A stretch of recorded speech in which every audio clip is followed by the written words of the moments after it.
Conto de Boleiro com Gilson Giordano. Benítez, primeiramente uma satisfação enorme em tê-lo conosco no programa Conto de Boleiro. Rapaz, você foi o árbitro de futebol no Uno Mato Grosso ainda e também trabalhou pelo Brasil. Que prazer, Benítez, tê-lo aqui no programa, hein? Muito obrigado por você ter aceito o convite. Obrigado, Gilson, pela oportunidade que você está me concedendo. Depois de muito tempo, alguém se lembrou de Mário Ramon Benítez para estar podendo dar uma entrevista. Isso é muito agradável e eu fico muito feliz pelo convite. Estou à sua disposição, pergunta aquilo que seu coração mandar e eu vou responder aquilo que meu coração determinar. Bem, como falei para você confirmou agora, né? Eu convidei você como árbitro, mas você não trouxe nenhum recorte, você não trouxe nada para poder provar para o amigo telespectador que você foi árbitro de futebol realmente. Como que eu vou fazer para que o amigo telespectador acredite que você foi árbitro, se você não tem nenhum recorte, não tem nada para poder provar? Eu vou te responder da seguinte forma.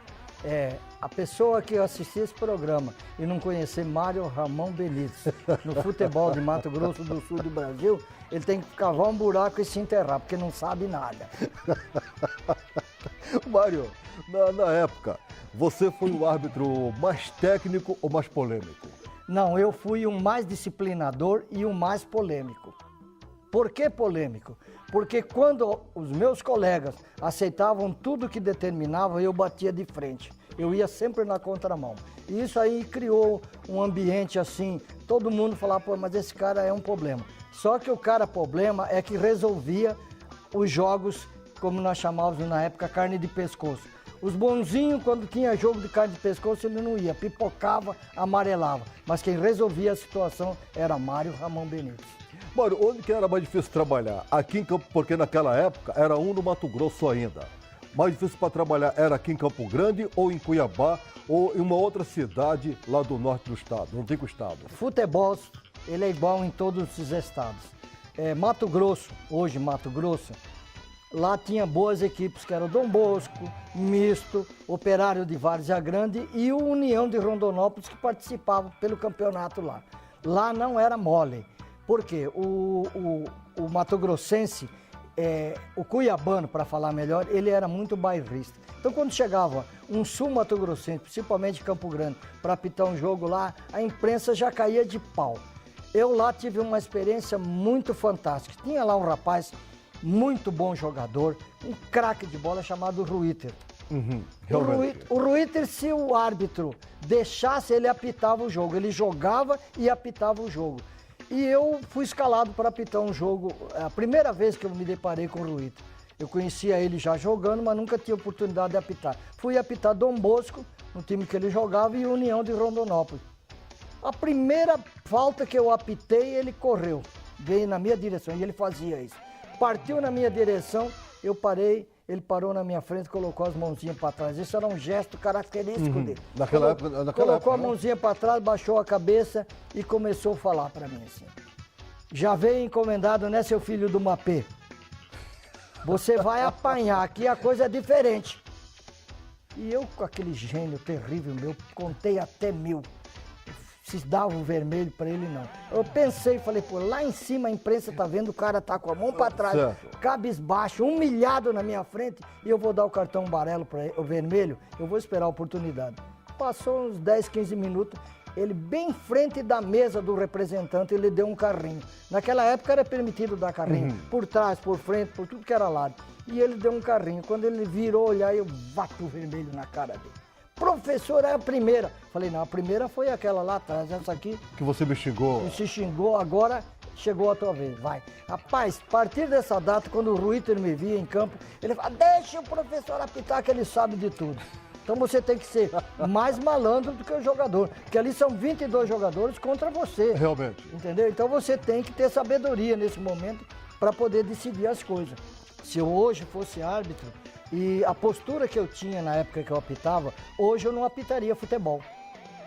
Por que eu estou dizendo isso? Eu não tenho vergonha em confessar. Eu era muito mau caráter, eu era boca suja, eu xingava jogador. Xingava? Xingava demais. Hoje eu não posso... Você chegava até repórter de rádio, você xingava, pô? Não, repórter de vez em quando eu dava uns cascudos, né? Você me xingava em campo lá, Aí o que acontecia? Então, hoje eu não teria condições de apitar por causa da tecnologia. Mas naquela época me permitia. Eu xingava jogador de tudo que era nome, tá? Então, hoje é diferente. Só que hoje, a imprensa, por exemplo, ela tem condições de estar filmando tudo. Até leitura labial ela faz. Certo. Então, como é que hoje? Eu não teria condições nenhuma. Você apitava armado realmente ou não? Eu andava... Não, eu nunca apitei armado, mas eu andava armado. Isso aí todo mundo em Campo Grande sabe, Dourado sabe, porque lá eu meti bala dentro do vestiário, depois eu vou contar essa história. No Morenão também, todo mundo sabia que eu andava armado. Eu tinha inclusive porte nacional. Esse fato lá em Dourados, por que foi que você mandou bala no vestiário? O que tentaram te agredir lá? O que foi? Na antiga Leda ainda, né? Na antiga Leda, né? Antiga Leda. O que aconteceu? Terminou o jogo tranquilo, tô lá fazendo a súmula pro Paixão para ele poder... Tomar banho, e ele tomando banho, de repente a porta do vestiário veio para dentro. E entrou uns 8, 10, 12 caras. E já começaram batendo. E paf, já agrediram o Paixão, agrediram o Vitor. E aí eu tava fazendo súmula lá no cantinho, eu corri. Corri assim, pulei no meio, que eu era metido a bobo, né? Corri no meio, quando eu bati lá, do jeito que eu bati, o cara me jogou de volta lá no canto. E eu caí em cima da minha bolsa. E era exatamente onde eu queria cair. Passei a mão no 38 e levantei com ele. E meti bala. Eu usava bala explosiva, atirei na parede, não atirei ninguém, atirei na parede, mas aquilo rescoteou fogo para todo lado. E a turma correram.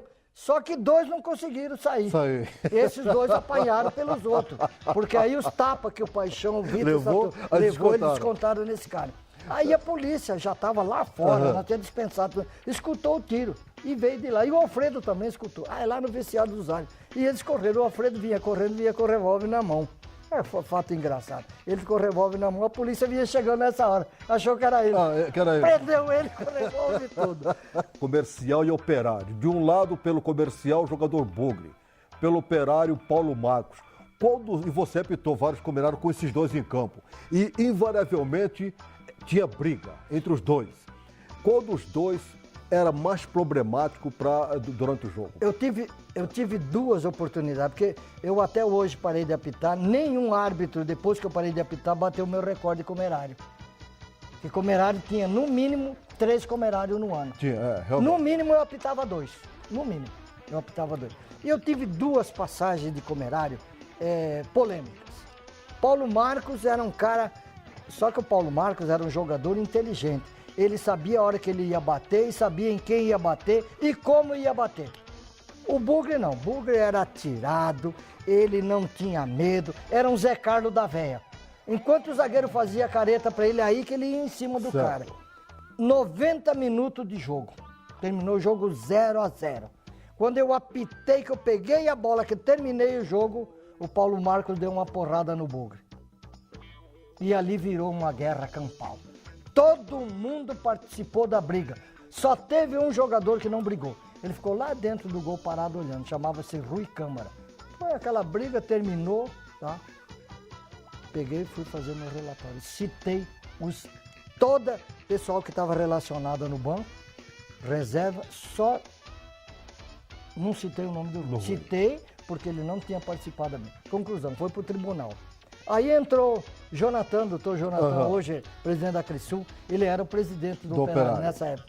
E ele entrou com um processo contra a minha pessoa, porque tudo aquilo aconteceu porque eu fui incompetente, incapaz. Mas como é que ele vai julgar uma coisa dessa? Durante o jogo não teve um sinal no jogo. Os caras me respeitaram até o último apito. E daí que eles sabiam que... Aí eles começaram a briga. Então, eu fui absolvido e o jogador não... e no outro jogo, todas as 2 equipes teve de jogar com a equipe juvenil. Todo mundo foi punido. Todo mundo foi punido. Eu comecei a aparecer no futebol, Campeonato Brasileiro. A minha estreia, a primeira arbitragem que eu tive lá naquele ano, é apitar Guarani de Campinas e Bangu em Moça Bonita. Na época do querido Castor de Andrade. Ele e a cúpula dele. E eu fui para lá com os 2 assistentes e o meu regra 3 era de lá. Ele mora lá ainda no Rio de Janeiro. Alcide Pestana, era meu regra 3. Quando chegamos lá, rapaz, ele falou, rapaz, esse jogo é carne de pescoço. O Castor de Andrade aqui, o cara apita do jeito que ele quer, e se não apitar, apanha mesmo. Fui pro jogo, falei pros 2 assistentes, você segura lá, você segura aqui, que o resto é comigo. Agora no amarela, se levantar, segura, tá? E fui pro jogo. Guarani de Campinas ganhou, com um gol marcado, de pênalti, lá em Moça Bonita. Terminou o jogo. Quando terminou o jogo, o Alcide veio, falou pra mim, olha lá, Selmar, olha lá. Vinha aquela comitiva. Rapaz, tudo, cada guarda realmente, preto. Ele falou, olha, prepara que vocês vão cair no pau. Falei, apanhar faz parte da vida. Eu apanhei tanto quando era criança. Agora tiver que morrer, eu vou morrer. Tanto faz morrer no Rio, em Campo Grande. Um dia eu vou morrer. Não sei qual que é a minha hora. Se chegar a hora, é hoje, acabou. Aí ele veio de lá. Castor de Andrade saiu da frente, segurança ficaram tudo assim. Aí ele saiu na frente e ele falou assim pra mim, eu posso te dar um abraço, menino? Posso te dar um abraço, menino? Falei, contanto que esse abraço não seja de Judas. Não, abraço de Judas, tá? Aí ele falou pra mim assim, olha, quero te parabenizar. Fazia muitos anos que eu não via uma arbitragem tão boa, tão séria, tão coesa. Tá de parabéns. Continua apitando. Tá? E se um dia precisar do meu aval, Castor de Andrade vai falar bem de você. Parabéns. E você está convidado para jantar hoje conosco. Toda a equipe vai para lá e nós vamos jantar lá. Aí o Alcide falou, rapaz, tá louco, rapaz. O Aulio Nazareno, que era o diretor, vai te suspender na hora. Aí eu falei, dane-se o jogo. Eu era problema mesmo. Terminou o jogo, vamos lá para a churrascaria. Chega lá, tá toda a comissão de arbitragem jantando lá, no restaurante que estava o Castor de Andrade. Então é uma coisa que marcou muito a minha vida também. Certo. Beleza. Benite, infelizmente o nosso tempo, somos escravos do tempo, né? Televisão é tempo, né? Infelizmente. Mas com certeza teremos outras ocasiões para que você possa vir aqui e falar um pouco mais da sua ampla vida como árbitro de futebol, hoje ex-árbitro de futebol.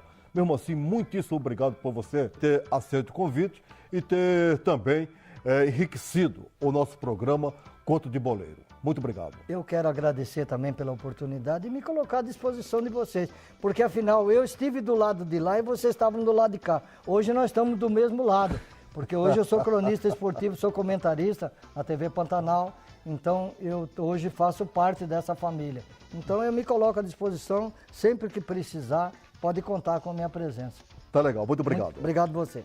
Portanto, amigo telespectador, foi mais um Conto de Boleiro. Desta feita, não ex-boleiro, mas ex-árbitro de futebol. E que árbitro chato, polêmico, foi o Mário Ramon Benite. A todos vocês, muito obrigado e até a próxima.